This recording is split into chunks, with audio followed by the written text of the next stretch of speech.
이재명 대통령이 3박 4일간의 중국 국빈 방문 일정을 마무리했습니다. 네, 이번 방중을 계기로 한중 관계가 앞으로 어떻게 될지 김희교 광운대 동북아 문화산업부 교수와 짚어보겠습니다. 어서 오십시오. 안녕하세요.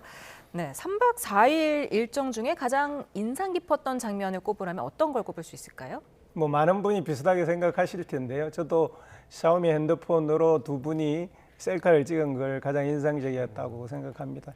이제 제가 본 주요 초점은 시진핑 주석의 표정이 어땠는가이고, 두 번째는 중국 국민들의 반응들이 어땠느냐라는 문제인데, 시진핑 주석이 평소에 굉장히 무뚝뚝한 표정인데 시종일관 좋은 표정으로 짓고 있었고요. 유쾌화하는 것 같기도 했고, 그런 점에 있어서는 정상 간의 외교는 잘 된 것 같고요. 중국 국민들의 반응은 더 좋습니다.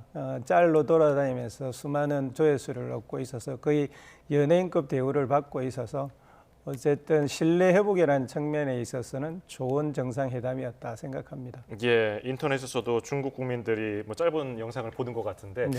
오늘 낮에 이재명 대통령 마지막 일정으로 상하이 임시정부 총사를 찾았는데요. 조금 전에 관련 발언이 들어왔습니다. 듣고 오시겠습니다.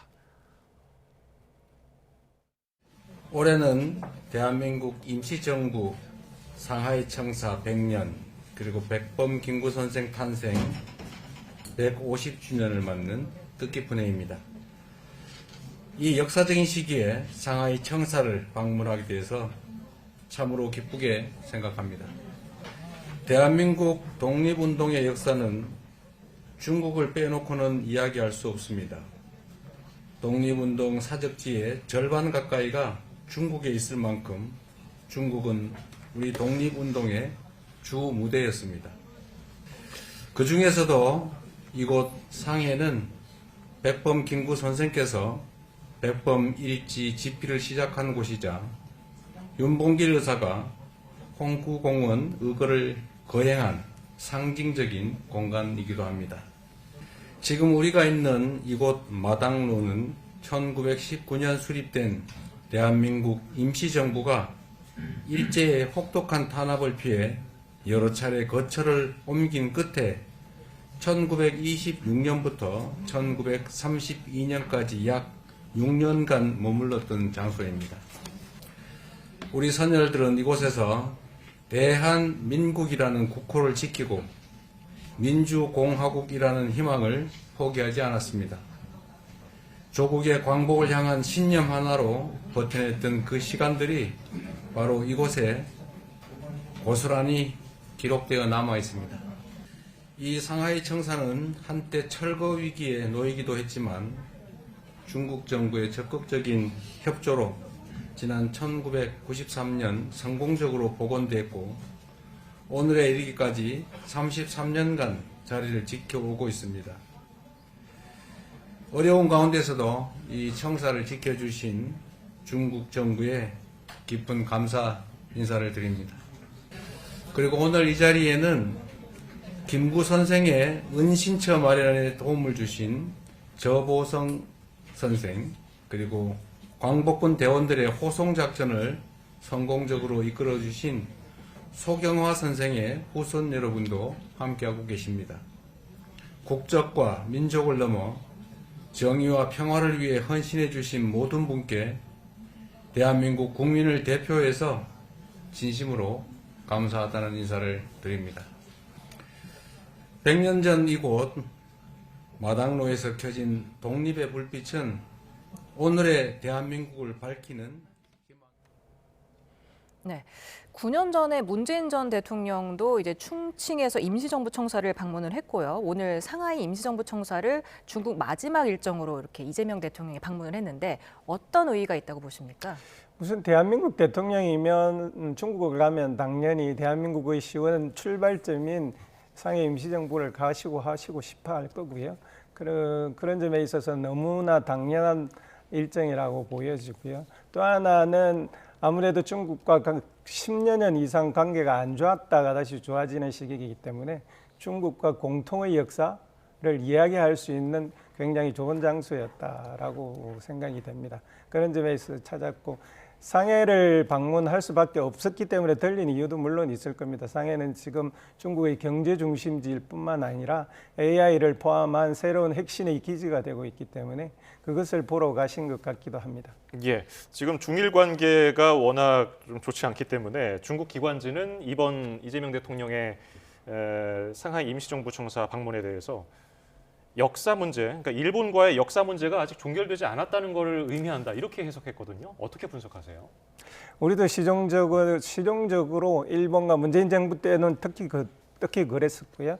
일본과 역사 문제가 큰 문제가 되었고 심지어는 역사 문제 때문에 양국의 관계가 나빠지기도 했잖아요. 중국이 지금 그런 상태입니다. 역사 문제, 지금 현재의 상황이 안 좋으니까 역사 문제까지 동시에 안 좋아지는 상황이 있고요. 그런 점에 있어서 중국 기관지들은 당연히 이번 여기의 방문을 그런 항일 운동의 측면에서 해석하려고 하는 것은 너무 당연한 것 같고요. 어쨌든 일본 제국주의 침략이 한국과 중국을 동시에 피해를 줬기 때문에 그런 공통의 역사가 있는 것은 일본도 부인할 수는 없는 일입니다. 네. 그리고 이재명 대통령이 방중 기간 동안 중국 서열 1, 2, 3위를 다 만났거든요. 네. 그런데다가 또 차기 지도자로 주목받고 있는 상하이시 당서기도 만났는데 이게 어떤 의미가 있을까요? 무엇보다도 중국이 우리를 얼마만큼 중요하게 여기느냐라는 것을 가장 잘 드러내는 일이었다라고 생각합니다. 사실 외국 정상들이 방문을 해도 이런 일은 거의 없거든요. 그런 점에 있어서는 이재명 대통령과 시진핑 주석의 관계도 상당히 좋은 관계를 유지되고 있다는 증명일 뿐만 아니라 그것보다 더 중요한 것은 우리나라 국력이 중국이 이 정도로 대우해 줄 만큼 크고 지금 지경학적인 입장에서 볼 때 우리가 지금 그만큼 중요한 위치에 있다라는 것을 보여주는 것이라고 생각합니다. 예, 이런 가운데 중국이 일본에 모든 이중용도 물자의 수출을 통제한다고 발표했거든요. 이건 또 어떤 의미로 봐야 됩니까? 우리 히토류 있잖아요. 히토류는 거의 중요한 동력 터빈 장치부터 시작해서 우주선, 그다음에 모든 무기에 다 들어갑니다. 이 히토류 통제를 포함해서 히토류가 들어가는 주요한 물품을 통제하겠다는 겁니다. 예.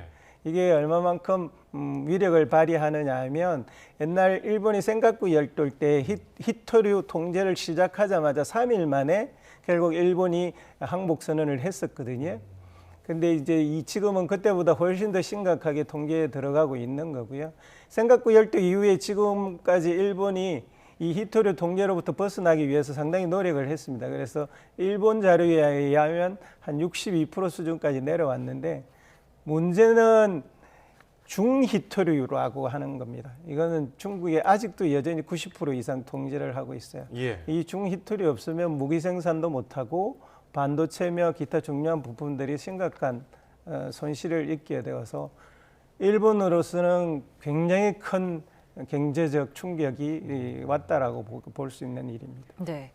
그런데 하필이면은 이재명 대통령이 방중하고 있는 기간에 중국이 이런 조치를 발표를 했고 또 이달에 우리 대통령이 일본을 또 방문할 예정이지 않습니까? 이런 가운데 중일 갈등 속에서 좀 뭔가 중재 역할을 요구받을 것 같다는 생각도 드는데 어떻게 보세요? 아까 대통령도 기자회견에서 그런 이야기를 하시던데 이 문제는 제가 보기에는 중재할 수 있는 일이 아니에요. 왜냐하면 다카이치 총리가 대만 문제에 대해서 발언을 한 것을 취소하지 않는 이상 중국은 이 문제를 계속 진행할 거기 때문에 우리가 취소하라라고 요구할 수는 없는 일이고 다카이치 총리도 당분간은 일본 국내 지지가 굉장히 높기 때문에 이와 같은 중국과 불편한 관계를 유지하려고 할 거라고 보여집니다. 그런 점에 있어서는 우리가 개입할 여지도 많지 않을 뿐만 아니라 지금은 개입하기에는 적정한 시기가 아니라고 판단이 됩니다. 예. 그리고 이제 K 콘텐츠가 세계적으로 인기를 얻고 있는데 중국에서는 뭐 공연하기도 어렵고요. 이른바 한한령이라고 하는 것 때문에 그런 건데 중국에서는 공식적으로 인정을 안 하고 있는 네. 상황이죠. 네. 근데 지금 정상회담을 통해서 어느 정도 성과를 냈다고 볼 수 있을까요?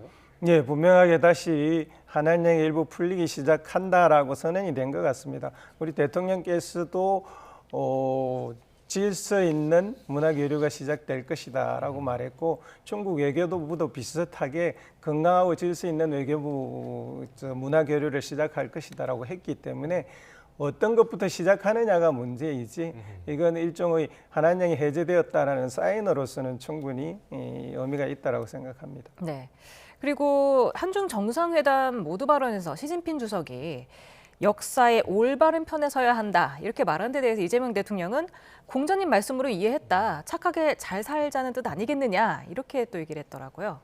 예, 뭐 알아듣기 쉽게 해석을 했다라고 생각을 하는데 기본적으로 저도 동의를 합니다. 뭐하고 비교해 보냐면 지금 아일랜드 수상이 중국을 방문하고 있어요. 근데 그 수상한테 모두 발언에서 한 거 보면 이것과는 비교할 수 없는 훨씬 심각한 의조로서 중국의 미국의 세계에 대한 이 억압에 대해서 반항하고 저항해야 된다라고 말을 하거든요. 그런 점에 있어서는 이 이야기는 일본이 지금 군국주의를 부활을 하니까 한국도 같은 편에 서는 것이 좋지 않느냐라는 정도의 뉘앙스로 아주 낮은 톤으로 한 것으로 보는 것이 맞을 것 같습니다. 예. 또 이번에 관심을 가졌던 것 서해 구조물 문제인데요. 실무 협의를 하기로 했다면서 언급을 했고요. 중국 쪽에 세워놓고서 조금 넘어온 것이다 이런 언급도 이재명 대통령이 했거든요. 이 부분은 어떻게 해결이 됐다고 보세요? 저는 이 문제는 풀기가 쉽지 않을 문제일 거라고 예상을 했는데 의외로 잘 풀렸습니다. 양국이 협의를 해서 지금 합의를 본 것은 중간 정도의 선으로 완전히 나누어서 각자의 영역은 각자가 관리하는 것으로 실무 협의를 해 나가기로 했다니까요. 영토 문제에 있어서 이렇게 깔끔하게 정리되는 건 쉽지 않은데 깔끔하게 정리하고 온 것도 이번 외교의 큰 성과라고 저는 생각합니다. 네. 그런데 이번에 한반도 비핵화 언급이 안 됐었잖아요. 네. 이를 두고서 이재명 대통령이 북한을 대화의 장으로 끌어내기 위한 것이다. 이렇게 또 해석을 했더라고요. 중국이 최근에 비핵화 이야기를 안 하고 있거든요. 그건 하기 싫어서가 아니라 못하는 겁니다. 왜냐하면 중국이 북한에 대해서 비핵화를 요구한다고 해서 북한은 지금 들어줄 리가 없는 단계까지 와 있단 말입니다. 이제 그런 상황인 것을 우리가 중국한테 북한의 비핵화를 도와달라고 한들 중국이 해줄 수 없는 일이어서 저는 비핵화 문제를 이슈로 아젠다로 삼지 않은 것은 아주 잘한 일이라고 생각이 들고요. 다만 중국은 여전히 북한을 대화의 장으로 끌고 나올 수 있는 힘은 있습니다. 그 역할을 해달라고 부탁한 것은 앞으로 중국의 역할을 기대할 수 있는 조치라고 생각합니다. 어느 정도 수준까지 우리가 그 중국의 역할을 기대할 수 있을까요? 중국은 어쨌든 아직까지도 북한의 무역이 95% 정도가 중국에 의존하고 있거든요. 그러니까 힘을 쓰려면 쓸 수 있는데 네. 양국의 관계가 그렇게 썩 순탄하지만은 않아서 순조롭게 진행되지 않기 때문에 중국이 뭔가를 북한이 원하지 않는 뭔가를 하려고 하면 꽤 힘든 상황입니다. 그렇지만 북한도 지금은 어느 순간에는 밖으로 나와서 그들이 말하는 정상국가가 되어야 되기 때문에 그런 점에 있어서 중국도 큰 역할을 할 가능성이 있습니다. 네. 이재명 대통령이 또 판다 한 쌍을 광주 우치동물원에 좀 대여를 해달라고 요청을 했는데 이 부분은 어떻게 보세요? 아마도 이재명 대통령께서 우리 청년들의 요구를 들고 가신 것 같습니다. 지금 이 판다, 특히 푸바오에 대해서 심지어 저한테까지도 수많은 사람들이 그거 좀 다시 데려오면 안 되느냐라는 요구를 하는데요. 그런 요구들을 한중 간의 청년 간의 혐오 문제를 좀 조화시킬 수 있는 하나의 방법으로서 제안을 하신 것 같고요. 아마 실무 협의를 한다고 하니까 아마 다시 2마리 정도가 이곳으로 올 가능성이 높아 보입니다. 예, 지금 뭐 중일 갈등 중이고 세계적으로도 뭐 워낙 사안이 많기 때문에 한중 관계는 앞으로 어떻게 흘러갈 것인가 어떤 전망을 하셨습니까? 어쨌든 누가 보기에도 양국 신뢰는 확실히 확보된 것으로 보이고 이제 문제는 실무 차원에서 뭐 늘 100% 합의를 볼 수는 없겠지만 주고받으면서 잘 진행될 것 같고요.